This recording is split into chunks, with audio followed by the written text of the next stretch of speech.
What's up sa inyo mga itik? So nakiitik na nga tayo, no? Ako dito sa taas nagbibideo, nagulat na nga dahil ang dami pala naming mamamalengke lang sana.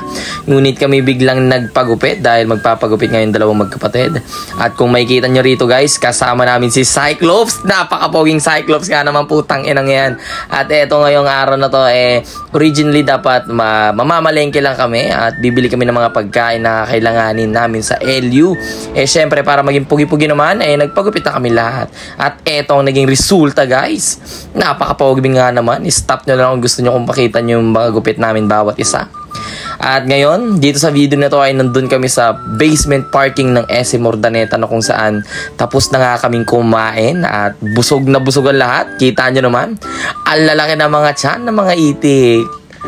Ayan, si Negro, itik na itik. Busog na naman ang mga itik. Ay napakasarap nga naman kumain sa Anli. At kita nyo nga naman dito sa picture ng mga to, bago mangyaring sakuna, sandang-handa naman talaga ang mga itik. Napakasarap ng mga smile.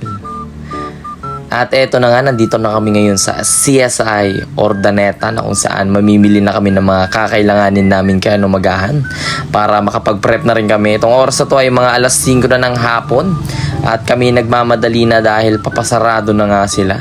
Sa mga oras nga nito guys ay napakarami naming nabili at sa mga pagkain na kailangan namin dahil nasa 20 katao nga naman kami pupunta.